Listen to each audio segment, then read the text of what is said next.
सत श्रीकाल, बहुत स्वागत है। Day to day news India देख रहे हो तुसीं। मैं तुहाडे नाल दिवांशु। सारा चैनल तुहाडे नाल हमेशा यह वादा करदा है निरपक्षता नाल पत्रकारिता करांगे, सटीकता दे नाल तुहानूं हर एक खबर दिखावांगे। सारे चैनल दा पत्रकार ना किसी तो कोई तोहफा लवेगा, ना इश्तिहार, ना ही करेगा किसी नूं ब्लैकमेल। असीं हमेशा कोशिश करते हैं भी असीं दबे कुचले लोकां दी आवाज़ बणीए, इस दे नाल असीं किसी भी इस तरीके दे व्यक्ति दी खबर नहीं चलावांगे जो कि भोले भाले लोकां नूं ठगदा होवे। इस दे नाल सारे चैनल दा मकसद होवेगा लोकतंत्र दे चौथे थंब नूं मुड़ तो मजबूत करना।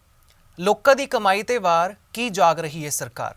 ਇਹ ਸਵਾਲ ਲਗਾਤਾਰ ਹਰ ਕਿਸੇ ਇਨਸਾਨ ਦੇ ਮਨ ਦੇ ਵਿੱਚ ਜ਼ਰੂਰ ਆਉਂਦੇ ਹੋਣਗੇ ਜਦ ਇਹਨਾਂ ਸਾਰਿਆਂ ਦੀ ਤਸਵੀਰਾਂ ਜੋ ਹੈ ਤੁਹਾਡੇ ਸਾਹਮਣੇ ਜ਼ਰੂਰ ਆਉਂਦੀ ਹੋਵੇਗੀ। ਭਾਰਤ ਦੇ ਵਿੱਚ ਕਿੰਨੇ ਹੀ ਇਸ ਤਰ੍ਹਾਂ ਦੇ ਐਗਜ਼ਾਮਪਲ ਨੇ ਜੋ ਕਿ ਭਾਰਤ ਦੀ ਕਮਾਈ ਨੂੰ, ਲੋਕਾਂ ਦੀ ਕਮਾਈ ਨੂੰ, ਬੈਂਕਾਂ ਦੀ ਕਮਾਈ ਨੂੰ ਲੁੱਟ ਕੇ ਭਾਰਤ ਤੋਂ ਬਾਹਰ ਚਲੇ ਗਏ। ਕਪਿਲ ਵਾਧਵਾਨ, ਧੀਰਜ ਵਾਧਵਾਨ ਦੋਵੇਂ ਭਰਾ, ਲਲਿਤ ਮੋਦੀ, ਜਤਿਨ ਮੋਦੀ, ਵਿਜੇ ਮਾਲਿਆ ਹੋਰ ਕਿੰਨੇ ਕੁ ਇਸ ਤਰ੍ਹਾਂ ਦੇ ਨਾਮ ਨੇ ਜਿਨ੍ਹਾਂ ਨੇ ਸਾਰੇ ਦੇਸ਼ ਨੂੰ ਲੁੱਟਿਆ। हज़ारा करोड़ बैंकों तो लोन लिया लेकिन कदे वापस ही नहीं किया, जिसका कारण बनया लोकां दा सुसाइड करना, लोकां दा भरोसा खत्म करना। लोकां दी कमाई, हर कोई जो है अपनी कमाई नूं अपनी मेहनत दे नाल कमांदा है, लेकिन जब वो कमाई बैंक दे विच जांदी है, कोई FD बनवांदा है, कोई लोन करदा है, कोई बैंकां दे विच रखदा है, बैंक भी उस कमाई नूं अपने कोल नहीं रखदे, वो भी अगे इन्वेस्ट करदे ने, अगे अपने पैसे नूं ट्रांसफर करदे ने, वड्डे वड्डे लोकां नूं लोन दित्ते जांदे ने। जिहड़ी असीं लोन लैंदे आ वो भी किसी न किसी कमाई दे हिस्से दे विचों निकल के आंदी है। ਜਦੋਂ ਲੋਨ ਵਾਪਸ ਨਹੀਂ ਕੀਤਾ ਜਾਂਦਾ ਤਾਂ ਬੈਂਕਾਂ ਨੂੰ ਵੀ ਸਭ ਤੋਂ ਵੱਡਾ ਨੁਕਸਾਨ ਹੁੰਦਾ ਹੈ, ਆਮ ਲੋਕਾਂ ਨੂੰ ਸਭ ਤੋਂ ਵੱਡਾ ਨੁਕਸਾਨ ਹੁੰਦਾ ਹੈ, ਜਿਹਦੇ ਉੱਤੇ ਭਾਰਤ ਸਰਕਾਰ ਨੇ ਕੀ ਕੁਝ ਐਕਸ਼ਨ ਲਏ ਨੇ ਉਸ ਦੇ ਬਾਰੇ ਗੱਲ ਕਰਾਂਗੇ। ਕਿਹੜੇ-ਕਿਹੜੇ ਲੋਕ ਇਸ ਤਰ੍ਹਾਂ ਦੇ ਨੇ ਜਿਨ੍ਹਾਂ ਨੇ ਹਜ਼ਾਰਾਂ ਕਰੋੜ ਲੁੱਟੇ ਨੇ ਉਹਨਾਂ ਦੇ ਬਾਰੇ ਗੱਲ ਕਰਾਂਗੇ, ਤੇ ਕੀ ਜਿਹੜੀ ਭਾਰਤੀ ਏਜੰਸੀਆਂ ਨੇ ਉਹ ਇਨਵੈਸਟੀਗੇਸ਼ਨ ਕਰ ਰਹੀਆਂ ਨੇ, ਇਨਵੈਸਟੀਗੇਸ਼ਨ ਦੇ ਵਿੱਚ ਕੀ ਕੁਝ ਨਿਕਲਿਆ, ਕਿੰਨੇ ਪੈਸੇ ਕਿਹਦੇ ਰਿਕਵਰ ਹੋਏ, ਇਹਨਾਂ ਸਾਰੀ ਚੀਜ਼ਾਂ ਦੇ ਬਾਰੇ ਗੱਲ ਕਰਾਂਗੇ। ਪਹਿਲਾਂ ਗੱਲ ਕਰਾਂਗੇ ਕਪਿਲ ਵਾਧਵਾਨ ਤੇ ਧੀਰਜ ਵਾਧਵਾਨ ਜੋ ਕਿ DHFL ਦੇ ਮਾਲਕ ਸਨ। ਇਹ ਕਹਾਣੀ ਸ਼ੁਰੂ ਹੁੰਦੀ ਹੈ 1940 ਤੋਂ।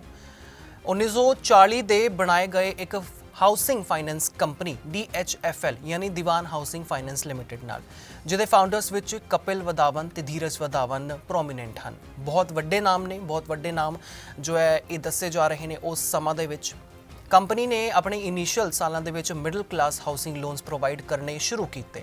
ਬੇਸਿਕਲੀ ਗਵਰਨਮੈਂਟ ਦੀ ਜਿਹੜੀ ਸਕੀਮ ਆਈ ਸੀ ਗਰੀਬ ਲੋਕਾਂ ਦੇ ਲਈ, ਉਹਨਾਂ ਦੇ ਵਿੱਚ ਵੀ ਇਹਨਾਂ ਦੀ ਕੰਪਨੀ ਸ਼ਾਮਲ ਸੀਗੀ। ਸਸਤੇ ਘਰ ਬਣਾਉਣ ਦੇ ਜਿਹੜੇ ਪ੍ਰੋਮਿਸ ਕੀਤੇ ਸੀ ਇਸ ਕੰਪਨੀ ਨੇ, ਤੇ ਲੋਕਾਂ ਨੇ ਸੋਚਿਆ ਕਿ ਇਹ ਇੱਕ ਸੇਫ ਫਾਈਨੈਂਸ਼ੀਅਲ ਆਪਸ਼ਨ ਹੈ।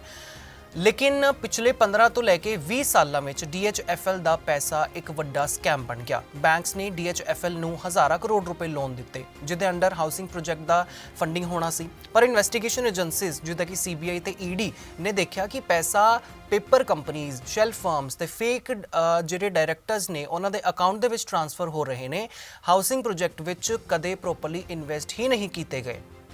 ਕਪਿਲ ਤੇ ਧੀਰਜ ਵਾਧਵਾਨ ਨੇ ਆਪਣੀ ਪਰਸਨਲ ਇਨਫਲੂਐਂਸ, ਪੋਲੀਟੀਕਲ ਕਨੈਕਸ਼ਨਸ ਤੇ ਬੈਂਕ ਮੈਨੇਜਮੈਂਟ ਤੇ ਪ੍ਰੈਸ਼ਰ ਦੇ ਥਰੂ ਲੋਨ ਅਪਰੂਵਲ ਸਿਕਿਉਰ ਕੀਤੇ। ਲੋਨਸ ਦੀ ਮੋਨੀਟਰਿੰਗ ਵੀਕ ਸੀ, ਆਡਿਟਸ ਫਾਰਮੈਲਿਟੀਜ਼ ਤੱਕ ਸੀਮਿਤ ਸੀ ਤੇ ਰੈਗੂਲੇਟਰਸ ਨੇ ਟਾਈਮਲੀ ਐਕਸ਼ਨ ਨਹੀਂ ਲਿਆ। DHFL ਦੇ ਟੌਪ ਮੈਨੇਜਮੈਂਟ ਨੇ ਫਾਈਨੈਂਸ਼ੀਅਲ ਸਟੇਟਮੈਂਟ ਮੈਨੀਪੂਲੇਟ ਕੀਤਾ ਔਰ ਇਹਦੇ ਨਾਲ investors, middle class, home buyers ਤੇ ਇੰਪਲੋਈਜ਼ ਨੂੰ ਕਨਫਿਊਜ਼ ਕਰਕੇ ਪੈਸਾ ਡਾਇਵਰਟ ਕੀਤਾ। ਪਬਲਿਕ ਸੈਕਟਰਸ ਬੈਂਕਸ ਨੇ ਇਨੀਸ਼ੀਅਲ ਟਰਸਟ ਤੇ ਰਿਲਾਈ ਕਰਕੇ ਬਿਲੀਅਨਸ ਆਫ ਰੁਪੀਜ਼ ਪ੍ਰੋਵਾਈਡ ਕੀਤੇ, ਹਜ਼ਾਰਾਂ ਕਰੋੜ ਰੁਪਏ ਪ੍ਰੋਵਾਈਡ ਕੀਤੇ, ਪਰ ਕੰਪਨੀ ਦੀ ਬੁੱਕਸ ਤੇ ਐਕਚੁਅਲ ਰਿਐਲਿਟੀ ਮੈਚ ਨਹੀਂ ਕਰ ਰਹੀ ਸੀ। ਜਦੋਂ ਇਹ ਫਰੋਡ ਸਾਹਮਣੇ ਆਇਆ, DHFL ਦੀ ਟੋਟਲ ਲਾਇਬਿਲਿਟੀ ਤੁਹਾਨੂੰ ਦੱਸ ਦਿੰਦੇ ਆ ਵੀ ਘੱਟੋ ਘੱਟ 30 ਤੋਂ ਲੈ ਕੇ 35 ਕਰੋੜ ਰੁਪਏ ਤੱਕ ਰਿਪੋਰਟ ਕੀਤੀ ਗਈ ਸੀ। ED ਨੇ DHFL ਦੇ ਐਸੈਟਸ ਅਟੈਚ ਕਰਨੇ ਸ਼ੁਰੂ ਕੀਤੇ ਔਰ ਡਾਇਰੈਕਟਰਸ ਨੂੰ ਐਬਸਕੌਂਡਿੰਗ ਡਿਕਲੇਅਰ ਕਰ ਦਿੱਤਾ, ਭਗੌੜਾ ਡਿਕਲੇਅਰ ਕਰ ਦਿੱਤਾ। ਕਪਿਲ ਤੇ ਧੀਰਜ ਵਾਧਵਾਨ ਨੂੰ ਜੇਲ੍ਹ ਵੀ ਭੇਜਿਆ ਗਿਆ, ਲੇਕਿਨ ਕੰਪਲੈਕਸ ਸ਼ੈਲ ਕੰਪਨੀ ਨੈਟਵਰਕ ਤੇ ਡਾਇਵਰਟਿਡ ਐਸੈਟਸ ਦੀ ਵਜ੍ਹਾ ਨਾਲ ਰਿਕਵਰੀ ਪ੍ਰੋਸੈਸ ਅੱਜ ਤੱਕ ਇਨਕੰਪਲੀਟ ਹੈ। ਇਸ ਕੇਸ ਨੇ ਸਿਰਫ DHFL ਨੂੰ ਹੀ ਐਕਸਪੋਜ਼ ਨਹੀਂ ਕੀਤਾ ਬਲਕਿ ਸਾਰੇ ਇੰਡੀਅਨ ਹਾਊਸਿੰਗ ਫਾਈਨੈਂਸ ਸੈਕਟਰਸ ਦੀ ਵਲਨਰੇਬਿਲਿਟੀਜ਼ ਦਿਖਾਈਆਂ। ਪਬਲਿਕ ਤੇ ਇਨਵੈਸਟਰਸ ਦੇ ਭਰੋਸੇ ਨੂੰ ਇਹਨਾਂ ਨੇ ਚੂਨਾ ਲਾਇਆ ਔਰ ਸਿਸਟਮ ਦੇ ਵੀਕ ਰੈਗੂਲੇਟਰਸ ਫਰੇਮਵਰਕ ਤੇ ਲੂਪ ਹੋਲਸ ਵੀ ਇਸ ਕੇਸ ਦੇ ਵਿੱਚ ਹਾਈਲਾਈਟ ਹੋਏ।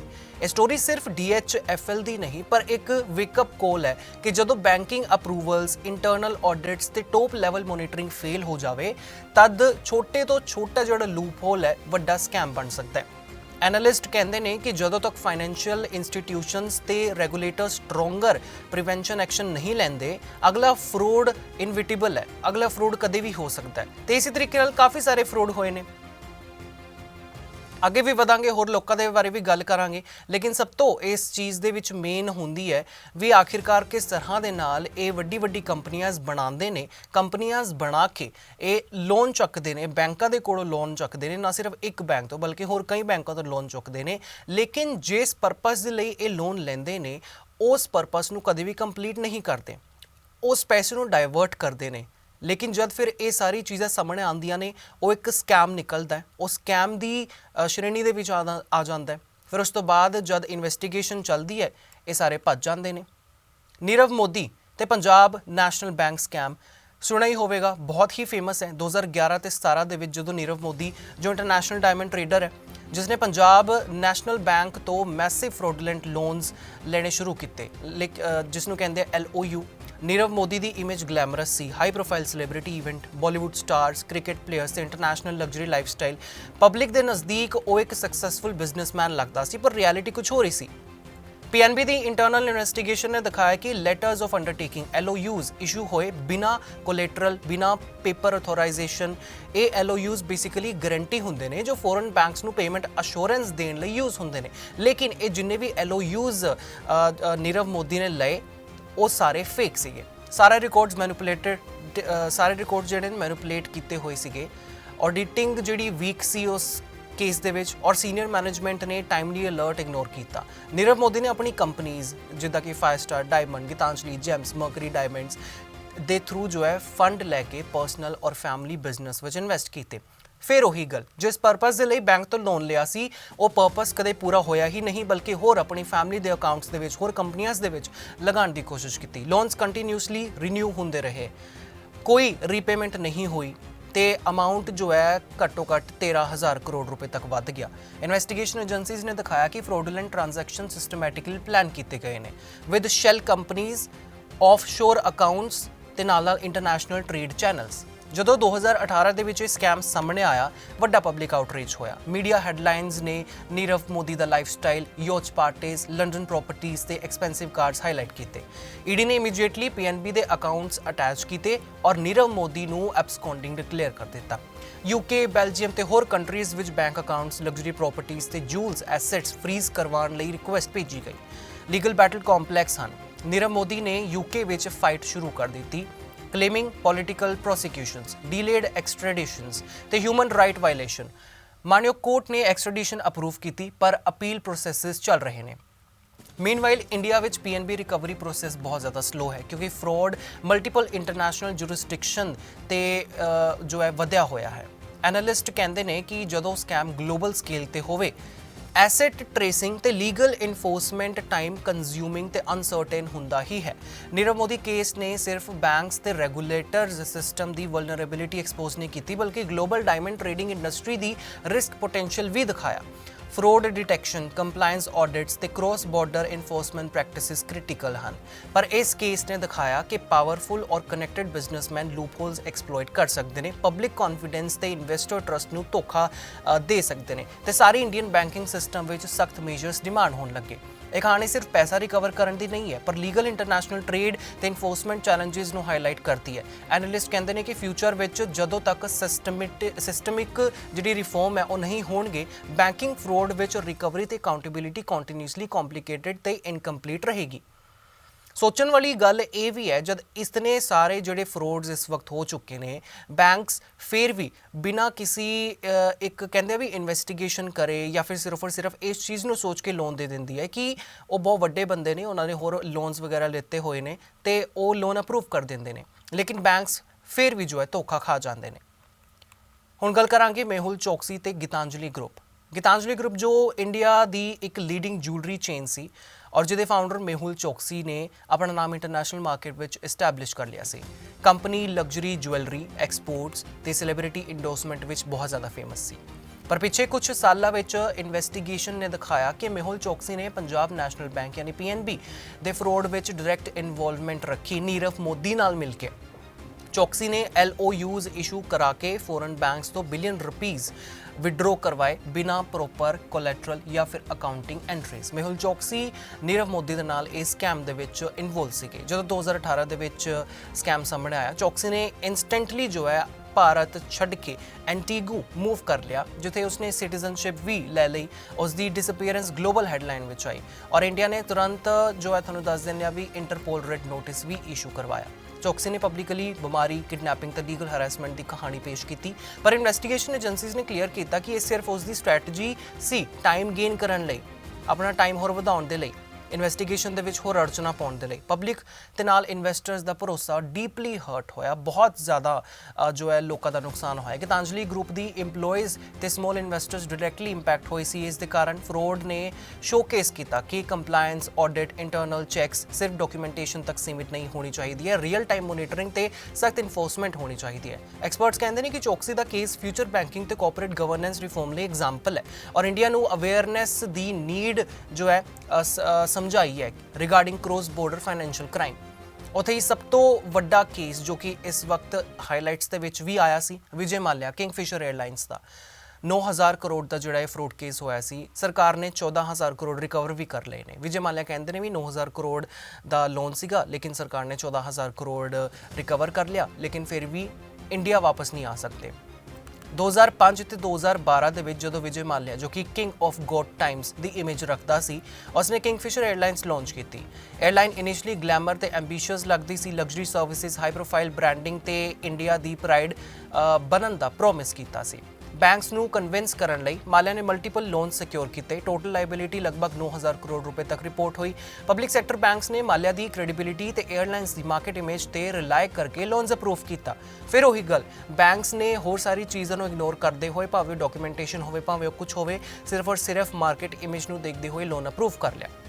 पर एयरलाइन कंटिन्यूसली लॉसेस फेस करती रही। हाई ऑपरेशनल कॉस्ट, मिसमैनेजमेंट और कंपेटिटिव मार्केट एनवायरनमेंट ने फाइनेंशियल स्ट्रेस क्रिएट कर दिता। बैंक्स ने रिकनस्ट्रक्ट करने की बहुत ज़्यादा कोशिश की, पर टाइमली एक्शन नहीं होया। एनालिसिस ने दिखाया कि माल्या ने लोन्स की रीपेमेंट डिले कर दी सी और कंपनी के फंड्स नू पर्सनल बिजनेस ते लग्जरी लाइफस्टाइल ते डाइवर्ट कर दिता। मल्टीपल शेल अकाउंट्स और कॉर्पोरेट लेयर्स ने ट्रैकिंग डिफिकल्ट बना दी। 2016 ते 2017 में किंगफिशर एयरलाइन कोलैप्स हो गई। एम्पलॉयज़ की सैलरीज ड्यू रह गई 8-8, 9-9, 1-1 साल तक एम्पलॉयज़ जो है अपनी सैलरी को तरसते रही सी। टैक्सेस अनपेड ने और बैंक्स मैसिव लॉसेस फेस कर रहे सी। मीडिया ने माल्या की लग्जरी लाइफस्टाइल हाईलाइट की। लंडन प्रॉपर्टीज़, योच, प्राइवेट जेट्स ते पब्लिक आउटरीच बहुत ही ज़्यादा बच चुका सी। बैंक्स ने रिकवरी प्रोसैस स्टार्ट की। ईडी ने माल्या के एसेट्स अटैच किए और इंटरपोल ने फ्यूजिटिव अलर्ट इशू कर दिता।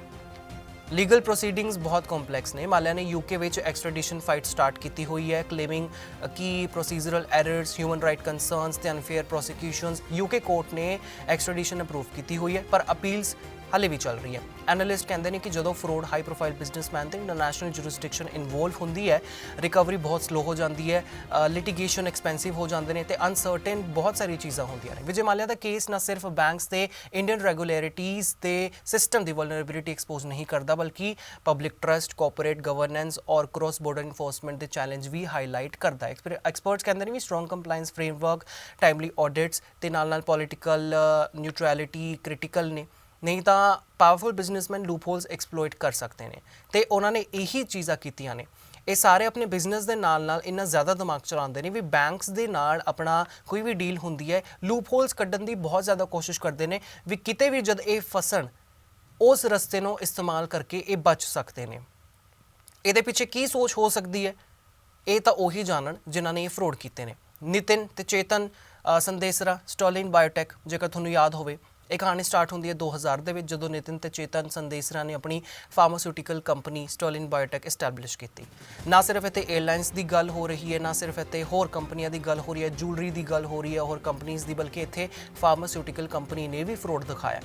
ਕੰਪਨੀ ਬਹੁਤ ਜ਼ਿਆਦਾ ਫਾਸਟ ਤਰੀਕੇ ਨਾਲ ਗਰੋ ਕਰ ਰਹੀ ਸੀ ਔਰ ਗਲੋਬਲ ਐਕਸਪਰਟਸ ਤੇ ਡੋਮੈਸਟਿਕ ਪ੍ਰੋਡਕਸ਼ਨ ਵਿੱਚ ਪ੍ਰੋਮੀਨੈਂਟ ਹੋ ਚੁੱਕੀ ਸੀ। बैंक्स ਨੂੰ ਕਨਵਿੰਸ ਕਰਨ ਲਈ ਸੰਦੇਸਰਾ ਬ੍ਰਦਰਸ ਨੇ ਸਟਰੋਂਗ ਬਿਜ਼ਨਸ ਪਲਾਨ ਤੇ ਐਕਸਪਰਟ ਜੋ ਹੈ ਆਰਡਰ ਸ਼ੋ ਕੀਤੇ। ਬੈਂਕਸ ਨੇ ਮਲਟੀ ਕਰੋੜ ਲੋਨਸ ਅਪਰੂਵ ਕੀਤੇ, ਜਿਹਦੇ under supposed pharma production expansion ਤੇ ਰੋ ਮਟੀਰੀਅਲ ਜੋ ਹੈ ਖਰੀਦੀ ਗਈ ਸੀ।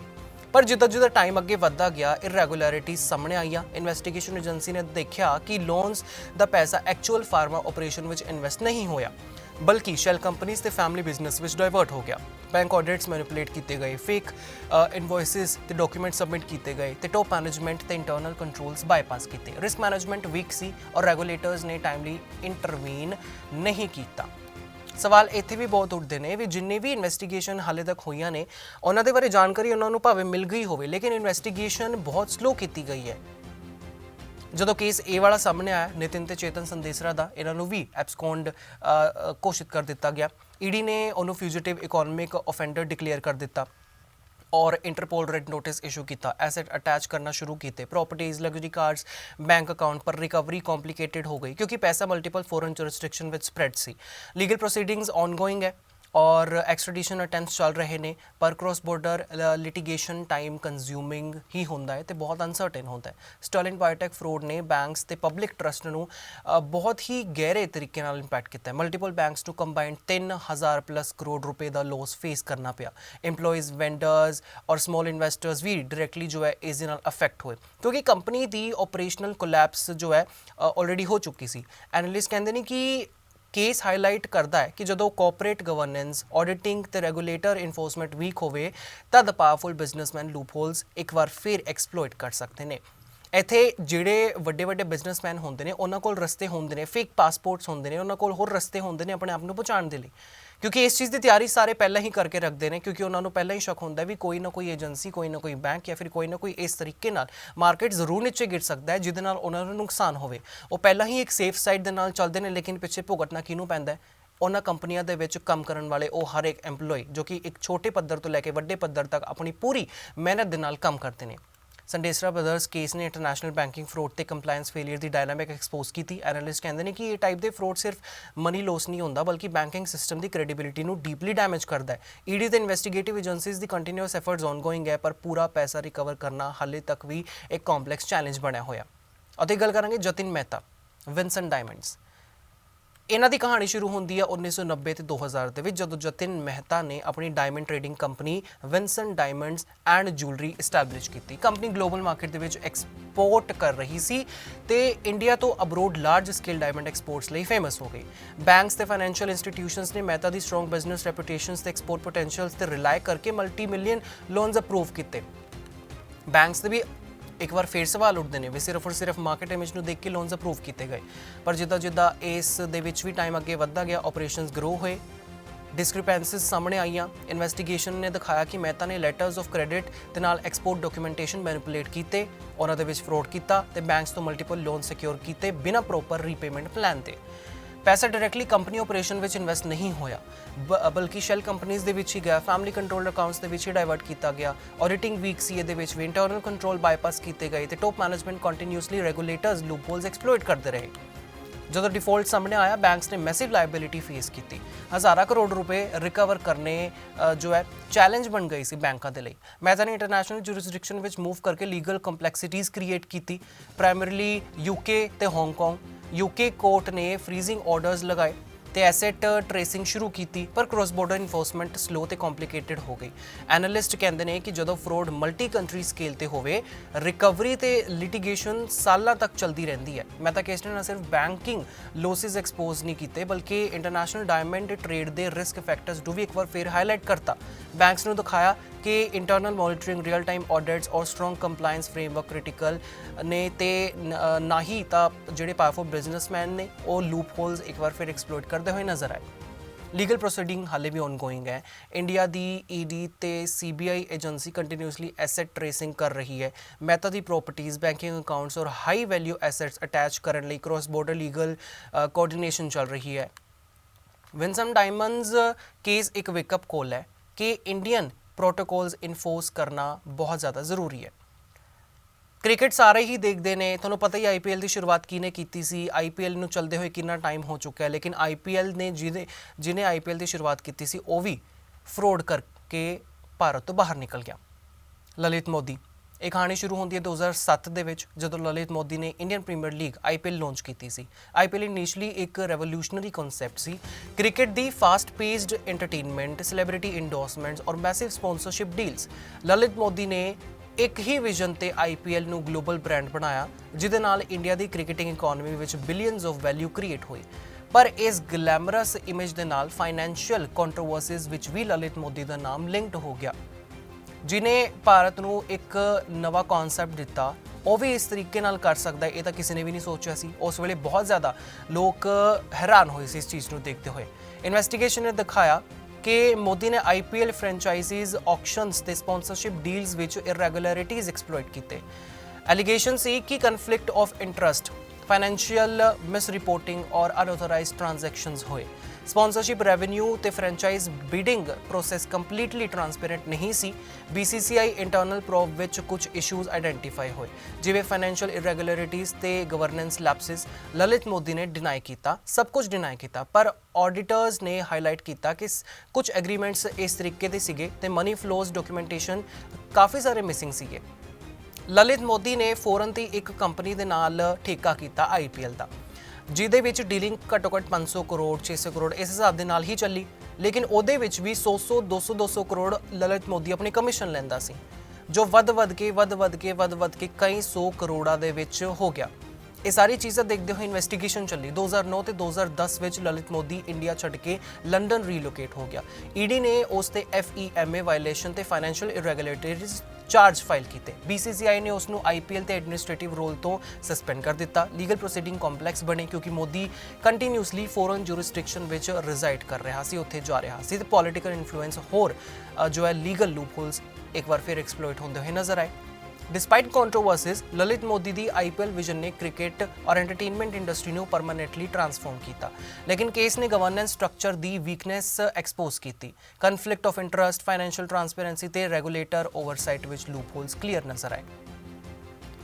ਗੁਪਤਾ ਬਿਲਡਰਸ ਤੇ ਪ੍ਰੋਮੋਟਰਸ ਦੀ ਜੇਕਰ ਅਸੀਂ ਗੱਲ ਕਰੀਏ, ਰੀਅਲ ਐਸਟੇਟ ਫਰੋਡ ਜੋ ਕਿ ਚੰਡੀਗੜ੍ਹ, ਮੋਹਾਲੀ ਤੇ ਜ਼ੀਰਕਪੁਰ ਦੇ ਵਿੱਚ ਹੀ ਕਾਫੀ ਜ਼ਿਆਦਾ ਫੇਮਸ ਹੈ। ਜ਼ੀਰਕਪੁਰ ਦੇ ਰੀਅਲ ਐਸਟੇਟ ਮਾਰਕੀਟ ਤੋਂ ਜਦੋਂ ਗੁਪਤਾ ਬਿਲਡਰਸ ਐਂਡ ਪ੍ਰਮੋਟਰਸ ਨੇ ਐਂਬੀਸ਼ੀਅਸ ਹਾਊਸਿੰਗ ਪ੍ਰੋਜੈਕਟਸ ਲਾਂਚ ਕੀਤੇ, ਕੰਪਨੀ ਨੇ ਮਿਡਲ ਕਲਾਸ ਤੇ ਅਪਰ ਮਿਡਲ ਕਲਾਸ ਬਾਇਰਸ ਨੂੰ ਫਲੈਟ ਤੇ ਪਲੋਟ ਦਾ ਪ੍ਰੋਮਿਸ ਕੀਤਾ। ਅਟਰੈਕਟਿਵ ਪੇਮੈਂਟ ਪਲਾਨਸ ਤੇ ਕੰਸਟਰਕਸ਼ਨ ਟਾਈਮਲੀਨੈਸ ਦੇ ਨਾਲ ਇਨੀਸ਼ੀਅਲ ਫੇਸ ਵਿੱਚ ਬਾਇਰਸ ਕੌਨਫੀਡੈਂਟ ਸੀ, ਕਿਉਂਕਿ ਕੰਪਨੀ ਦਾ ਰੈਪਿਊਟੇਸ਼ਨ ਅਪੈਰੈਂਟਲੀ ਸਟਰੋਂਗ ਸੀ ਤੇ ਮਾਰਕੀਟ ਵਿੱਚ ਸਕਸੈਸਫੁਲ ਪ੍ਰੋਜੈਕਟ ਡਿਲੀਵਰ ਕੀਤੇ ਗਏ ਸੀ। ਪਰ ਜਿੱਦਾਂ ਇਸ ਕੇਸ ਦੇ ਵਿੱਚ ਵੀ ਟਾਈਮ ਅੱਗੇ ਵੱਧਦਾ ਗਿਆ, ਇਰੈਗੂਲੈਰਿਟੀਜ਼ ਵੀ ਸਾਹਮਣੇ ਆਈਆਂ ਨੇ। ਪ੍ਰੋਜੈਕਟ ਡਿਲੇ ਹੋਣ ਲੱਗੇ, ਕੰਸਟਰਕਸ਼ਨ ਸਲੋ ਹੋ ਗਿਆ ਤੇ ਬਾਇਰਸ ਦੇ ਪੈਸੇ ਮਿਸਯੂਜ਼ ਹੋਣ ਲੱਗੇ। ਇਨਵੈਸਟੀਗੇਸ਼ਨਸ ਨੇ ਦਿਖਾਇਆ ਕਿ ਪ੍ਰੋਮੋਟਰਸ ਨੇ ਬਾਇਰਸ ਦੇ ਫੰਡਸ ਆਪਣੇ ਪਰਸਨਲ ਬਿਜ਼ਨਸ ਵਿੱਚ ਡਾਇਵਰਟ ਕੀਤੇ ਔਰ ਇਨਕੰਪਲੀਟ ਪ੍ਰੋਜੈਕਟ ਤੇ ਪੇਮੈਂਟ ਡਿਲੇ ਕਰਨ ਲਈ ਮਲਟੀਪਲ ਐਕਸਕਿਊਜ਼ ਕ੍ਰੀਏਟ ਕੀਤੇ। ਲੀਗਲ ਅਗਰੀਮੈਂਟਸ ਤੇ ਅਪਰੂਵਲ ਮੋਸਟਲੀ ਪੇਪਰ ਵਰਕ ਤੱਕ ਲਿਮਿਟਡ ਸੀ ਔਰ ਰੈਗੂਲੇਟਰ ਓਵਰਸਾਈਟ ਵੀਕ ਸੀ। ਤਸਵੀਰਾਂ ਜਿਹੜੀ ਤੁਹਾਨੂੰ ਅਸੀਂ ਦਿਖਾ ਰਹੇ ਹਾਂ, ਇਹ ਚੰਡੀਗੜ੍ਹ, ਮੋਹਾਲੀ ਤੇ ਜ਼ੀਰਕਪੁਰ ਦੇ ਵਿੱਚ ਦੀ ਤਸਵੀਰਾਂ ਨੇ। ਜਿਹੜੀ ਬਿਲਡਿੰਗਸ ਇਸ ਵਕਤ ਖੰਡਰ ਬਣੀ ਹੋਈਆਂ ਨੇ, ਕਾਫੀ ਸਾਲਾਂ ਤੋਂ ਇਹ ਬਿਲਡਿੰਗਸ ਦੇ ਇਨਵੈਸਟਰਸ ਤੇ ਇਸ ਬਿਲਡਿੰਗ ਦੇ ਵਿੱਚ ਰਹਿਣ ਵਾਲੇ ਜਿੰਨੇ ਵੀ ਮਾਲਕ ਸਨ, ਉਹਨਾਂ ਨੇ ਆਪਣੇ ਪੈਸੇ ਜ਼ਰੂਰ ਦੇ ਦਿੱਤੇ, ਲੇਕਿਨ ਇਹ ਬਿਲਡਿੰਗਸ ਕਦੇ ਕੰਪਲੀਟ ਹੋਈਆਂ ਹੀ ਨਹੀਂ। ਫਰੋਡ ਕਰਕੇ ਵੱਡੇ ਲੋਕ ਭੱਜ ਗਏ ਨੇ ਤੇ ਉਹ ਲੋਕ ਫਸ ਚੁੱਕੇ ਨੇ ਜਿਨ੍ਹਾਂ ਨੇ ਆਪਣੇ ਪੈਸੇ ਇਹਨਾਂ ਇਨਵੈਸਟਰਸ ਨੂੰ ਦਿੱਤੇ ਸੀ। ਤਸਵੀਰਾਂ ਦੇ ਵਿੱਚ ਤੁਸੀਂ ਸਾਫ਼ ਤੌਰ 'ਤੇ ਦੇਖ ਸਕਦੇ ਹੋ ਵੀ ਕਾਫੀ ਜ਼ਿਆਦਾ ਹਾਲਤ ਖਰਾਬ ਹੋਈ ਪਈ ਹੈ ਬਿਲਡਿੰਗਸ ਦੀ। ਬਿਲਡਿੰਗਸ ਦਾ ਸਟਰਕਚਰ ਪੁਰਾਣਾ ਹੋ ਚੁੱਕਿਆ ਹੈ, ਕੋਈ ਮੇਨਟੇਨੈਂਸ ਇਹਨਾਂ ਬਿਲਡਿੰਗਸ ਦੀ ਹੈ ਨਹੀਂ। ਉੱਥੇ ਗਰਾਊਂਡ ਦੇ ਉੱਤੇ ਹੱਡੀਆਂ ਪਈਆਂ ਹੋਈਆਂ ਨੇ, ਇਹ ਨਹੀਂ ਪਤਾ ਵੀ ਹੱਡੀਆਂ ਜਾਨਵਰਾਂ ਦੀਆਂ ਕਿ ਇਨਸਾਨ ਦੀਆਂ।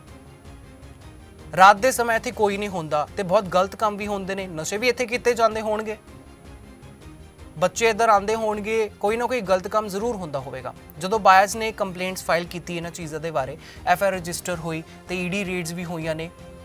ਜਿਹੜੀ ਅਸੀਂ ਗੁਪਤਾ ਗਰੁੱਪਸ ਦੀ ਗੱਲ ਕਰ ਰਹੇ ਹਾਂ, ਕੰਪਨੀ ਆਫੀਸ਼ੀਅਲਸ ਐਬਸਕੌਂਡ ਹੋ ਗਈ ਔਰ ਅਥਾਰਟੀਜ਼ ਨੇ ਪ੍ਰੋਪਰਟੀਜ਼ ਅਟੈਚ ਕਰਨੀ ਸ਼ੁਰੂ ਕੀਤੀ। ਇਨਵੈਸਟਰਸ ਨੂੰ ਰਿਕਵਰ ਜਿਹੜਾ ਪ੍ਰੋਸੈਸ ਹੈ ਬਹੁਤ ਸਲੋ ਲੱਗ ਰਿਹਾ ਸੀ, ਕਿਉਂਕਿ ਡਾਇਵਰਟਿਡ ਫੰਡਸ ਮਲਟੀਪਲ ਅਕਾਊਂਟਸ ਤੇ ਸ਼ੈਲ ਕੰਪਨੀਜ਼ ਵਿੱਚ ਸਪਰੈਡ ਸੀ। ਇਹ ਸਾਰਾ ਪੈਟਰਨ ਹਰ ਕਿਸੇ ਬਿਲਡਰ ਦਾ ਸੇਮ ਹੀ ਨਿਕਲ ਕੇ ਆ ਰਿਹਾ। ਬੈਂਕ ਤੋਂ ਪੈਸਾ ਲੈਂਦੇ ਨੇ, ਉਹਨਾਂ ਨੂੰ ਅਲੱਗ-ਅਲੱਗ ਸ਼ੈਲ ਕੰਪਨੀਜ਼ ਦੇ ਵਿੱਚ ਅਲੱਗ-ਅਲੱਗ ਅਕਾਊਂਟਸ ਦੇ ਵਿੱਚ ਟ੍ਰਾਂਸਫਰ ਕਰ ਦਿੰਦੇ ਨੇ। ਪਬਲਿਕ ਤੇ ਸਮੋਲ ਇਨਵੈਸਟਰ ਡੀਪਲੀ ਅਫੈਕਟਡ ਹੋਏ ਇਸ ਕੇਸ ਦੇ ਵਿੱਚ ਵੀ, ਕਿਉਂਕਿ ਆਪਣਾ ਹਾਰਡ ਅਰਨਡ ਮਨੀ, ਮਿਹਨਤ ਦੇ ਨਾਲ ਜਿਹੜੀ ਕਮਾਈ ਹੋਈ ਪੈਸਾ ਹੈ, ਡ੍ਰੀਮ ਹੋਮਸ ਦੋਨੋਂ ਤੇ ਲਗਾਏ ਹੋਏ ਸੀਗੇ। ਆਪਣੇ ਉੱਤੇ ਵੀ ਹਰ ਕੋਈ ਇਨਸਾਨ ਲਗਾਉਂਦਾ ਹੀ ਹੈ, ਆਪਣੇ ਡ੍ਰੀਮ ਹੋਮ ਤੇ ਵੀ ਲਗਾਉਂਦਾ ਹੈ, ਲੇਕਿਨ ਉਹ ਡ੍ਰੀਮ ਹੋਮ ਸਿਰਫ ਇੱਕ ਡ੍ਰੀਮ ਹੀ ਰਹਿ ਗਿਆ, ਕਦੇ ਰਿਐਲਿਟੀ ਦੇ ਵਿੱਚ ਆਇਆ ਹੀ ਨਹੀਂ।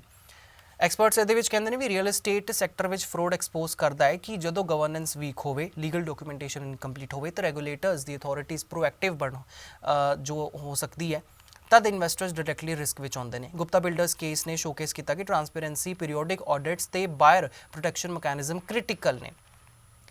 ਨਿਰਮਲ ਸਿੰਘ ਭੰਗੂ ਦਾ ਨਾਮ ਤੁਸੀਂ ਜ਼ਰੂਰ ਸੁਣਿਆ ਹੋਵੇਗਾ।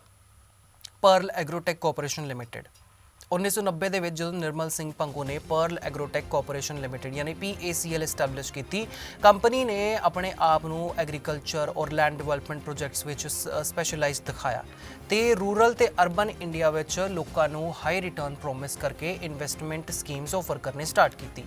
PACL ਨੇ ਪਿੰਡਾਂ ਦੇ ਵਿੱਚ, ਸ਼ਹਿਰਾਂ ਦੇ ਵਿੱਚ, ਸਿਟੀਜ਼ ਦੇ ਵਿੱਚ ਆਫਿਸਿਸ ਤੇ ਏਜੰਟਸ ਸਟੈਬਲਿਸ਼ ਕੀਤੇ ਜਿੱਥੇ ਹਰ ਦਿਨ ਹਜ਼ਾਰਾਂ ਲੋਕ ਆਪਣੇ ਪੈਸੇ ਇਨਵੈਸਟ ਕਰ ਰਹੇ ਸੀ। Trusting companies, assurance of safe high returns ਵਗੈਰਾ ਜੋ ਵੀ ਇਹਨਾਂ ਚੀਜ਼ਾਂ ਦੇ ਵਿੱਚ ਆਉਂਦੀ ਹੈ। PACL ਨੇ ਇਨਵੈਸਟਰਸ ਨੂੰ ਅਸ਼ੋਰ ਕੀਤਾ ਕਿ ਉਹਨਾਂ ਦਾ ਪੈਸਾ directly agriculture, land development, commodity trading ਔਰ ਇਨਫਰਾਸਟ੍ਰਕਚਰ ਪ੍ਰੋਜੈਕਟ ਵਿੱਚ ਇਨਵੈਸਟ ਹੋ ਰਹੇ ਨੇ। ਪਰ ਇਨਵੈਸਟੀਗੇਸ਼ਨ ਏਜੰਸੀਜ਼ ਨੇ ਦਿਖਾਇਆ ਕਿ ਰਿਐਲਿਟੀ ਕੁਝ ਹੋਰ ਹੀ ਸੀ। ਕੰਪਨੀ ਫੰਡਸ ਐਕਚੁਅਲੀ ਡਾਇਵਰਟਡ ਹੋ ਗਏ ਤੇ 올ਡ ਇਨਵੈਸਟਰਸ ਨੂੰ ਰਿਟਰਨ ਦੇਣ ਲਈ ਨਵੇਂ ਇਨਵੈਸਟਰਸ ਦੇ ਫੰਡਸ ਯੂਜ਼ ਕੀਤੇ ਗਏ। ਕਲਾਸਿਕ ਸਕੀਮ ਕਹਿ ਸਕਦੇ ਹਾਂ ਅਸੀਂ, ਜਿਹੜਾ ਪਿਛਲਾ ਪੈਸਾ ਦਿੱਤਾ ਜਾ ਨਹੀਂ ਰਿਹਾ, ਲੇਕਿਨ ਜਿਹੜਾ ਅੱਗੋਂ ਪੈਸਾ ਤੁਸੀਂ ਚੱਕ ਰਹੇ ਹੋ ਉਸ ਪੈਸੇ ਨੂੰ ਇਸਤੇਮਾਲ ਕਰਕੇ ਤੁਸੀਂ ਪਿਛਲੇ ਪੈਸੇ ਦੀ ਜਿਹੜਾ ਉਧਾਰ ਤੁਹਾਡੇ ਉੱਤੇ ਹੋਇਆ ਕਰਜ਼ਾ ਹੋਇਆ ਉਸ ਨੂੰ ਕੰਪਲੀਟ ਕਰਨ ਦੀ ਕੋਸ਼ਿਸ਼ ਕਰ ਰਹੇ ਹੋ, ਲੇਕਿਨ ਉਹ ਕਰਜ਼ਾ ਕਦੇ ਖਤਮ ਹੋ ਹੀ ਨਹੀਂ ਰਿਹਾ।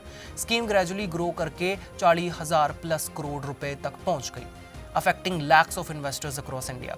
2000 ਦੇ ਵਿੱਚ ਕੰਪਲੇਂਟ ਰਜਿਸਟਰ ਹੋਏ ਤੇ ਇਵੈਂਚੁਅਲੀ ਮਾਨਯੋਗ ਸੁਪਰੀਮ ਕੋਰਟ ਨੂੰ ਇੰਟਰਵੀਨ ਕਰਨਾ ਪਿਆ। ਇਹਦੇ ਵਿੱਚ ਜਸਟਿਸ ਲੋਧਾ ਕਮੇਟੀ ਅਪਾਇੰਟ ਹੋਈ ਜਿਹਦੇ ਅੰਡਰ PACL ਦੇ ਐਸੈਟਸ ਆਈਡੈਂਟੀਫਾਈ, ਅਟੈਚ ਤੇ ਲਿਕੁਇਡੇਸ਼ਨ ਪ੍ਰੋਸੈਸ ਸਟਾਰਟ ਕੀਤੇ ਗਏ। ਨਿਰਮਲ ਸਿੰਘ ਭੰਗੂ ਤੇ ਟੌਪ ਪ੍ਰੋਮੋਟਰਸ ਲੀਗਲ ਐਕਸ਼ਨ ਫੇਸ ਕਰ ਰਹੇ ਸੀ, ਪਰ ਭੰਗੂ ਜੇਲ੍ਹ ਦੇ ਵਿੱਚ ਹੀ ਖਤਮ ਹੋ ਗਏ। ਉਹਨਾਂ ਨੇ ਜੇਲ੍ਹ ਦੇ ਵਿੱਚ ਹੀ ਆਪਣਾ ਦਮ ਤੋੜ ਦਿੱਤਾ। ਉਹਨਾਂ ਦੇ ਬੇਟੇ ਦੇਸ਼ ਛੋੜ ਕੇ ਭੱਜ ਚੁੱਕੇ ਨੇ ਤੇ ਇਨਵੈਸਟੀਗੇਸ਼ਨ ਦਾ ਹਾਲ ਤੁਹਾਨੂੰ ਪਤਾ ਹੀ ਹੈ ਇੰਡੀਆ ਦੇ ਵਿੱਚ ਕੀ ਹੈ। ਇਸੇ ਤਰੀਕੇ ਨਾਲ ਬਹੁਤ ਸਾਰੇ ਇਸ ਤਰ੍ਹਾਂ ਦੇ ਐਗਜ਼ਾਮਪਲ ਨੇ ਜਿਨ੍ਹਾਂ ਨੂੰ ਲੈ ਕੇ ਅਸੀਂ ਬਹਿ ਸਕਦੇ ਹਾਂ ਤੇ ਇਹ ਜਿਹੜੀ ਕਨਵਰਸੇਸ਼ਨ ਹੈ ਉਹ ਇਸੇ ਤਰੀਕੇ ਨਾਲ ਲਗਾਤਾਰ ਜਾਂਦੀ ਰਹਿ ਸਕਦੀ ਹੈ। ਘੰਟਾ 2 ਘੰਟਾ ਜਿੰਨੀ ਵੀ ਦੇਰ ਤੁਸੀਂ ਕੋਈ ਡਿਸਕਸ਼ਨ ਵੀ ਕਰ ਲਓ, ਇਸ ਤਰ੍ਹਾਂ ਦੇ ਐਗਜ਼ਾਮਪਲ ਜ਼ਰੂਰ ਸਾਹਮਣੇ ਆਉਂਦੇ ਨੇ। ਸਵਾਲ ਇਹਦੇ ਉੱਤੇ ਬਹੁਤ ਸਾਰੇ ਉੱਠਦੇ ਨੇ ਵੀ ਆਖਿਰਕਾਰ ਕਦ ਤੱਕ ਆਮ ਇਨਸਾਨ ਇਹਨਾਂ ਵੱਡੇ ਫਰੋਡਸਟਰ ਕਰਕੇ ਆਪਣੇ ਆਪ ਨੂੰ ਮਾਰਦਾ ਰਹੇਗਾ, ਆਪਣੇ ਆਪ ਨੂੰ ਦਬਾਉਂਦਾ ਰਹੇਗਾ। ਕਿ ਨਹੀਂ ਇਸ ਤਰ੍ਹਾਂ ਦੇ ਲੋਕ ਨੇ ਜੋ ਕਿ ਲੋਨ ਲੈਣ ਦੀ ਕੋਸ਼ਿਸ਼ ਕਰਦੇ ਆ ਪਰ ਬੈਂਕ ਉਹਨਾਂ ਨੂੰ ਲੋਨ ਦੇ ਨਹੀਂ ਸਕਦਾ। ਕਿੰਨੇ ਹੀ ਲੋਕ ਇਸ ਤਰ੍ਹਾਂ ਦੇ ਨੇ ਜਿਨ੍ਹਾਂ ਦੇ ਪੈਸੇ ਮਰ ਜਾਂਦੇ ਨੇ। ਕਿੰਨਾ ਹੀ ਲੋਕ ਇਸ ਤਰ੍ਹਾਂ ਸਫਰ ਕਰਦੇ ਨੇ ਵੀ ਵੱਡੀ ਕੰਪਨੀਆਂ ਉਹਨਾਂ ਦੇ ਪੈਸੇ ਨਹੀਂ ਮੋੜਦੀਆਂ। ਆਖਿਰਕਾਰ ਇਨਸਾਨ ਦੇ ਕੋਲ ਆਪਸ਼ਨ ਕੀ ਰਹਿ ਜਾਂਦਾ ਹੈ? ਜਾਂ ਤਾਂ ਜੇਕਰ ਉਹਦੇ ਵਿੱਚ ਹਿੰਮਤ ਹੈ ਉਹ ਅੱਗੇ ਹੋਰ ਕੰਮ ਕਰ ਸਕਦਾ ਹੈ, ਹੋਰ ਹਾਰਡ ਵਰਕ ਕਰ ਸਕਦਾ ਹੈ, ਹੋਰ ਆਪਣੀ ਮਿਹਨਤ ਕਰ ਸਕਦਾ ਹੈ, ਉਹ ਪੈਸੇ ਕਮਾ ਸਕਦਾ ਹੈ, ਭਾਵੇਂ ਦਿਨ ਦਾ 500 ਰੁਪਏ ਹੀ ਕਮਾ ਰਿਹਾ ਲੇਕਿਨ ਆਪਣਾ ਢਿੱਡ ਤਾਂ ਭਰ ਸਕਦਾ ਹੈ। ਲੇਕਿਨ ਕਈਆਂ ਦੇ ਕੋਲ ਆਪਸ਼ਨ ਵੀ ਨਹੀਂ ਹੁੰਦੇ।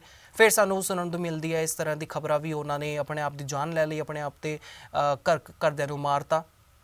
ਇਸ ਤਰ੍ਹਾਂ ਦੀ ਜਿਹੜੀ ਫਰੋਡ ਹੁੰਦੇ ਨੇ ਉਹਨਾਂ ਦੇ ਵਿੱਚ ਸਰਕਾਰਾਂ ਨੂੰ ਸਖਤ ਤੋਂ ਸਖਤ ਐਕਸ਼ਨ ਲੈਣੇ ਬਹੁਤ ਜ਼ਰੂਰੀ ਹੈ।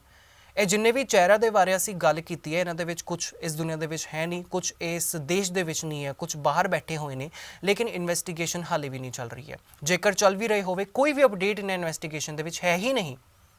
ਵਿਜੇ ਮਾਲਿਆ ਰੀਸੈਂਟ ਇੰਟਰਵਿਊ ਦੇ ਵਿੱਚ ਇੱਕ ਪੋਡਕਾਸਟ ਦੇ ਵਿੱਚ ਜਦੋਂ ਸ਼ਾਮਲ ਹੋਏ ਸੀ ਉਹਨਾਂ ਨੇ ਸਾਫ਼ ਤੌਰ 'ਤੇ ਕਿਹਾ ਵੀ ਉਹਨਾਂ ਦੀ ਇਸ ਕੇਸ ਦੇ ਵਿੱਚ ਗਵਰਨਮੈਂਟ ਖੁਦ ਇਨਵੋਲਵ ਸੀਗੀ। ਗਵਰਨਮੈਂਟ ਦੇ ਉੱਤੇ ਜੋ ਹੈ ਉਹ ਵਾਪਸ ਇਲਜ਼ਾਮ ਲਗਾ ਰਹੇ ਨੇ ਵੀ ਜੋ ਵੀ ਹੋਇਆ ਗਵਰਨਮੈਂਟ ਦੇ ਕਾਰਨ ਹੋਇਆ। ਹੋਰ ਕਈ ਸਾਰੇ ਜਿਹੜੇ ਇਸ ਤਰ੍ਹਾਂ ਦੇ ਫਰੋਡਸਟਰ ਨੇ ਉਹਨਾਂ ਦਾ ਵੀ ਇਹੀ ਸੇਮ ਕਹਿਣਾ ਹੋਵੇਗਾ ਵੀ ਗਵਰਨਮੈਂਟ ਦੇ ਚਲਦੇ ਸਾਡੇ ਬਿਜ਼ਨਸ ਦੇ ਵਿੱਚ ਇਸ ਤਰ੍ਹਾਂ ਦੇ ਨਾਲ ਘਾਟਾ ਹੋਇਆ ਜਿਸ ਕਰਕੇ ਅਸੀਂ ਇਹ ਸਾਰੀ ਚੀਜ਼ਾਂ ਸਹਿ ਰਹੇ ਸੀ। ਲੇਕਿਨ ਇੰਡੀਅਨ ਗਵਰਨਮੈਂਟ ਇਹ ਸਾਰੀ ਚੀਜ਼ ਜਾਣਦੀ ਹੈ। ਇਨਵੈਸਟੀਗੇਸ਼ਨ ਚੱਲ ਰਹੀ ਹੈ, ਨਹੀਂ ਚੱਲ ਰਹੀ ਹੈ, ਕੋਈ ਨਹੀਂ ਇਸ ਚੀਜ਼ ਦੇ ਬਾਰੇ ਜਾਣਦਾ। ਲੇਕਿਨ ਇਹ ਸਾਰੇ ਇਨਵੈਸਟਰਸ, ਇਹ ਸਾਰੇ ਵੱਡੇ ਫਰੋਡਸਟਰਸ ਇਸ ਵਕਤ ਭਾਰਤ ਛੱਡ ਕੇ ਬੈਠੇ ਹੋਏ ਨੇ। ਕਈ ਸਾਰੇ ਇਸ ਤਰ੍ਹਾਂ ਦੇ ਫਰੋਡਸਟਰ ਵੀ ਰਹੇ ਜਿਨ੍ਹਾਂ ਨੂੰ ਫੜਨ ਦੀ ਪੂਰੀ ਕੋਸ਼ਿਸ਼ ਕੀਤੀ ਹੈ, ਬਿਲਕੁਲ ਪੀਕ ਤੱਕ ਪਹੁੰਚ ਚੁੱਕੇ ਨੇ। ਲੇਕਿਨ ਇਹਨਾਂ ਦੇ ਕੋਲ ਬਹੁਤ ਸਾਰੇ ਰਾਸਤੇ ਹੁੰਦੇ ਨੇ ਕਿ ਇਹ ਬਾਹਰ ਜਾ ਕੇ ਜੋ ਹੈ ਆਪਣੇ ਆਪ ਨੂੰ ਬਚਾ ਲੈਂਦੇ ਨੇ ਤੇ ਭਾਰਤ ਵਾਪਸ ਨਹੀਂ ਆਉਂਦੇ। ਉੱਥੇ ਦੇ ਕੋਰਟਸ ਦੇ ਵਿੱਚ ਇਹ ਆਪਣੇ ਕੇਸਿਸ ਚਲਾਉਂਦੇ ਨੇ, ਆਪਣੇ ਆਪ ਨੂੰ ਡਿਫੈਂਡ ਕਰਦੇ ਰਹਿੰਦੇ ਨੇ। ਲੇਕਿਨ ਜਿਹੜੀ ਤਕਲੀਫ ਦੇ ਵਿੱਚ ਇੱਕ ਆਮ ਇਨਸਾਨ ਇਹਨਾਂ ਦੇ ਕਰਕੇ ਰਹਿੰਦਾ ਹੈ ਉਸ ਨੂੰ ਸਿਰਫ ਉਹੀ ਇਨਸਾਨ ਸਮਝ ਸਕਦਾ ਹੈ ਜੋ ਕਿ ਸਫਰ ਕਰ ਰਿਹਾ ਹੋਵੇ। ਅਸੀਂ ਹਮੇਸ਼ਾ ਇਸ ਤਰੀਕੇ ਦੇ ਟੌਪਿਕਸ ਚੱਕਦੇ ਰਹਾਂਗੇ, ਇਸ ਤਰੀਕੇ ਦੇ ਨਾਲ ਤੁਹਾਨੂੰ ਹਰ ਇੱਕ ਇਨਫੋਰਮੇਸ਼ਨ ਦਿੰਦੇ ਰਹਾਂਗੇ। ਤੁਸੀਂ ਸਾਨੂੰ ਇਸੇ ਤਰ੍ਹਾਂ ਦੇ ਨਾਲ ਲਾਈਕ, ਸ਼ੇਅਰ ਤੇ ਸਬਸਕ੍ਰਾਈਬ ਕਰਦੇ ਰਹੋ ਤੇ ਸਾਡੇ ਨਾਲ ਲਗਾਤਾਰ ਜੁੜੇ ਰਹੋ ਹਰ ਇੱਕ ਦੇਸ਼ ਤੇ ਦੁਨੀਆ ਦੀ ਛੋਟੀ ਤੇ ਵੱਡੀ ਖਬਰਾਂ ਜਾਣਨ ਦੇ ਲਈ। ਮੈਨੂੰ ਦਿਓ ਇਜਾਜ਼ਤ ਤੇ ਲਾਈਕ ਸ਼ੇਅਰ ਤੇ ਸਬਸਕ੍ਰਾਈਬ ਕਰਨਾ ਬਿਲਕੁਲ ਵੀ ਨਾ ਭੁੱਲਿਓ।